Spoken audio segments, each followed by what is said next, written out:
Welcome back to FM Story. In this episode of the Galatasaray Rebuild, we've got big games in the Champions League against PSG and Dortmund. We've also got some big games in the league against Fenerbahce and Besiktas. So without further ado, let's get going.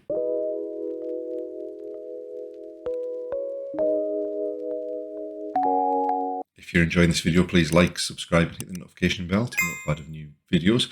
We have new rebuild videos every Monday and Thursday. We ended the previous episode at the end of October. So just a quick look at what we've done since then. So we beat Bâle in the home game against them quite comfortably. Nice comfortable win in the next league game as well. Although Chicaldo picked up an injury, but he should be back now. And then against Ankaraguchi, we played mostly a second string team and came away with another comfortable win. Now we've got the return game against Paris Saint-Germain. It's the fifth game in the group in the Champions League, and we're actually in a fairly strong position here in that as long as we avoid defeat to Paris Saint-Germain, we will have qualified for the knockouts, which given the squad that PSG have got, the fact that all they've done in the 4 games so far is they've managed to beat Bâle 3-0 on the first day and then draw away in Dortmund. Hopefully we can put in a performance like we did in the previous game against PSG and hopefully pick up a victory. But if not, if we can try and keep it tight, going into the PSG game, we've got pretty much as strong a team out as we can pick. The only exception probably is Van Aanholt's playing at left back because Sittel's still injured. Other than that, it's pretty much as strong as we can get and mostly in decent form. Looking at PSG, they do seem to have changed the system slightly since the last game. Rudiger's certainly coming for Maguire. Messi looks like he's playing right wing, Neymar left wing, and it looks like they're playing 2 up front, which it didn't look like they played in the first game. So hopefully we don't do anything particularly daft in this game, but you never know. Oh. As if by magic, we're almost behind after 60 seconds. Dortmund have had a comfortable win in the other game in the group against Bâle. Right. We're not getting particularly close and putting any pressure on.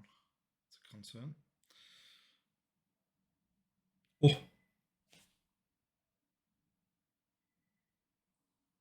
I mean, thank God it was offside, but how the hell did Keke keep all them out?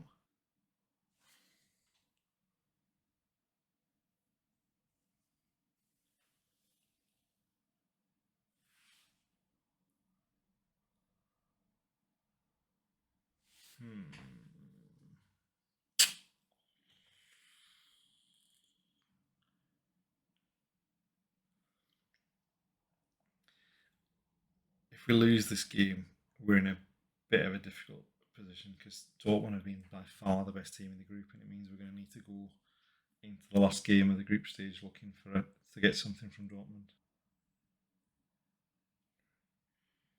Right, hold it up. Not walk away from it and let them have the ball. Oh my God.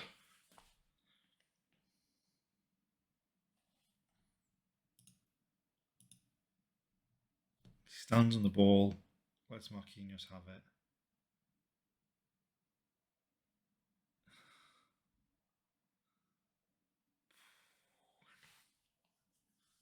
Shades of the Dortmund game again.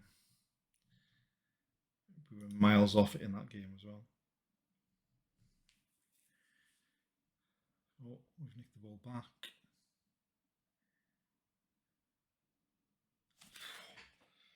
What a finish from Yunus that gun. Screamer into the top corner there. So we nicked it from their throw in.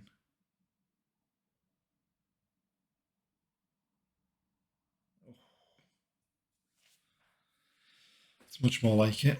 Out here.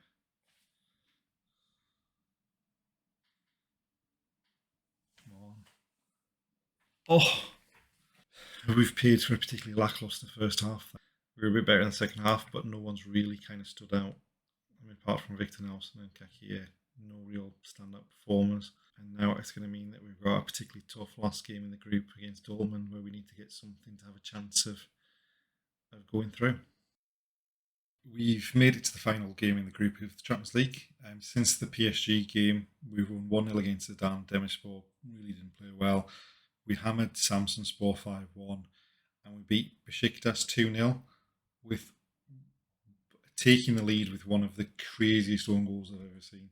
Keeper comes flying out, defender passes it back to him, keeper tries to smash the ball upfield, hits the defender in the head, and loops into the far corner. But we'll take it. In terms of the league, that means that we're sitting top of the league, 6 points clear at the moment. Going into the last game in the group in the Champions League, we're 2 points clear of Paris Saint-Germain.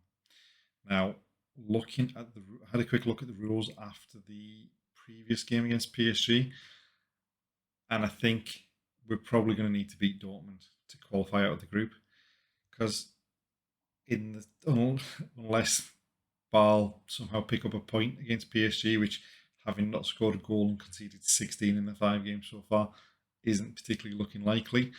If PSG win, takes them to 10 points. If we draw, takes us to 10 points. The rules are in terms of the head-to-head. Now, we both won our home games 2-1 against each other. So obviously that's level.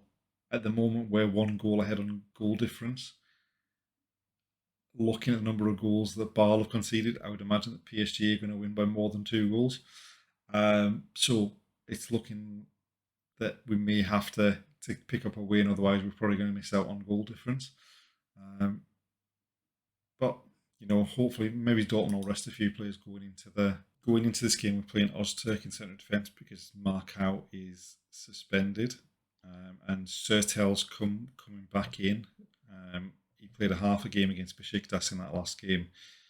Probably not going to play the full game, but Van Aanholt started to look tired, having played every game in his absence. And we're playing Turek and Aktakoglu wide, just because we're actually struggling to get any consistency from any of the players out there. Looking at their team, we may well struggle here, but hopefully the home advantage we can pull for a result like we did against PSG in the home game. They're getting a lot of possession early on here, and we're not getting particularly close to nicking the ball off them.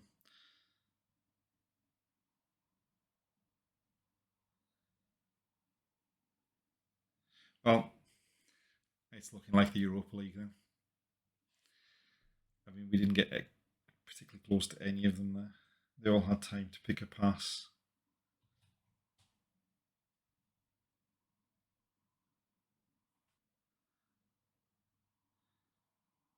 Right, so hopefully, since the highlights started with such a strange way, we're going to be attacking.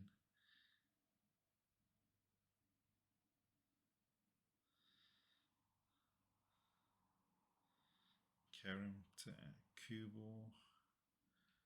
Get a ball in the box for Luca. Right, 1-1.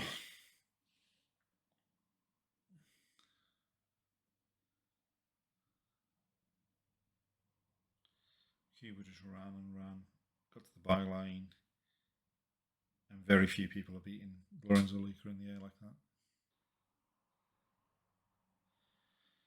Right, come on, can we turn this?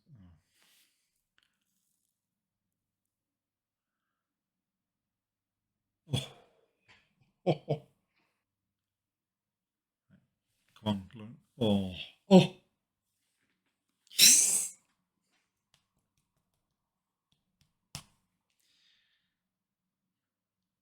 Right, now we just really need to not do anything particularly stupid here. I mean, that's 2 games wrong. I mean, that one, keeper kicks it against our player for our player to tap in. The last game against Besiktas, keeper came flying out to clear a back pass and smash it off his own player. 2-1 at half time. Much better performance than we put in against them in the first game of the group stage. Second half underway. If we could nick another one, that would be brilliant. Oh!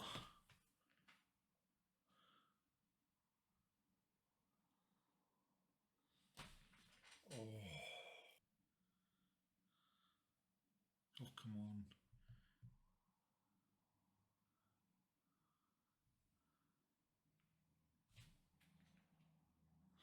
Get your head on it.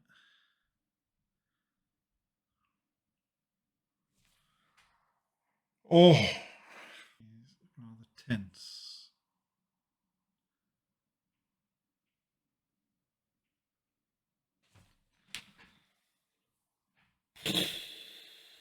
We got away with one there, especially because PSG are now 3-1 up. So if we draw, they're going to be ahead of us on goal.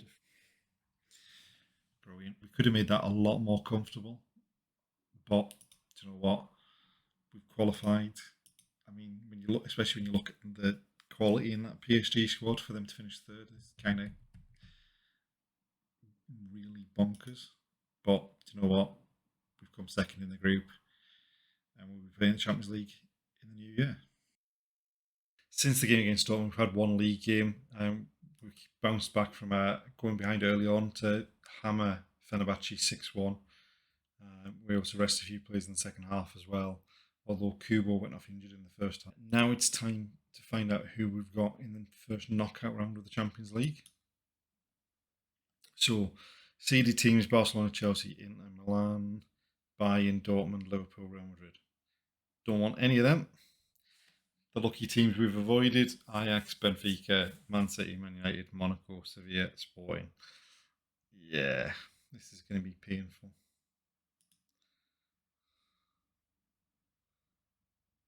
Sevilla will play Inter Milan, Monaco and Chelsea, Benfica and Dortmund, Sporting and Real Madrid. This is going to be horrible. Oh, I suppose it could have been. So it's Barcelona or Milan.